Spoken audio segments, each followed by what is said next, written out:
ఈ ఊర్లో చాలా ఫండ్స్ మాయమవుతున్నాయి. ఎవరు క్వశ్చన్ చేయడం లేదని ఇక్కడ ఉండే కలెక్టర్ ఒక కమిటీని ఏర్పాటు చేశారు. ఆ కమిటీ హెడ్డే మా నాన్నగారు. అలా మా నాన్నగారు ఈ ఊరు వచ్చారు. మన మీద కమిటీ వేశారట. వాళ్ళేం చేస్తారు? అదిగో మాటలోనే వచ్చాడు. కూర్చోండి. నేను కూర్చోవడానికి రాలేదు, నీ కథలన్నీ బయట పెట్టడానికి వచ్చాను. చూడు, నీ విషయాలన్నీ నాకు తెలిసిపోయాయి. అసలు ఏమనుకుంటున్నావయ్యా? జనాల సొమ్మేమో తినేస్తున్నావు, ఊరినేమో బాగుపడినివ్వు. అందరినీ విడగొట్టేసి ఓట్లు దండుకుంటావు. ఛీ, నీది ఒక బతికేనా? ఇంతకన్నా నువ్వు ఆ శవాల మీద చిల్లరేరుకోవడం మేలు కదయ్యా. ఇదిగో నోటీస్. నువ్వు చేసిన ఎదవ పనులన్నీ ఇందులో ఉన్నాయి. నెల రోజుల్లోగా వీటన్నిటికి లెక్కలు చెప్పాలి. అర్థమైందా? ఆల్రెడీ ఈ నోటీసులు మీ ఇంటికి కూడా వచ్చుంటాయి, చెక్ చేసుకో.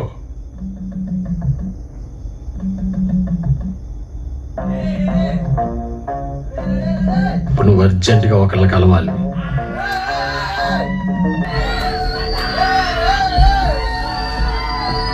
ప్రెసిడెంట్ పంపించాడా? అతను ఎవరంటే? బండి నంబరు, ప్లేస్, టైం చెప్తే చాలు. చెప్పినానా? ఇప్పుడే బయలుదేరారా? వెళ్ళిన పని ఏమైంది? ఈ ఊరు ప్రెసిడెంట్ ఎంత ఎదవో తెలుసా అమ్మా? జనాలు గొర్రెలైతే అలానే ఉంటుంది. అది నిజమేరా. సర్లే కానీ ఇంతకీ ఏమంటావు? అసలే నా కూతురు చేతి వంటదని చాలా కాలం అయింది. అబ్బా ప్రేమే, ఓవర్ యాక్షన్ ఆపి త్వరగా రండి, వెయిట్ చేస్తున్నాను. ఆల్రెడీ కార్లోనే ఉన్నారా? సరే. నానా నానా, అయిపోయింది. అందుకే అది యాక్సిడెంట్ కాదు, మర్డర్. అది కూడా మీ ప్రెసిడెంట్ చేశారని ఎవిడెన్స్ కోసం ఇక్కడికి వచ్చా.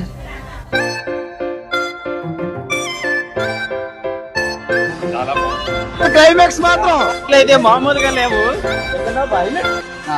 హైలైట్ అన్న, డైరెక్షన్ చాలా బాగా చేశారండి, ట్విస్ట్ బాగున్నాయి.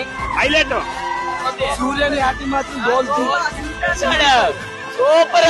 లాస్ట్ లో క్లైమాక్స్ బాగుంది అసలు. ప్రతి ఒక్కరు కూడా చూడవలసిన చిత్రం.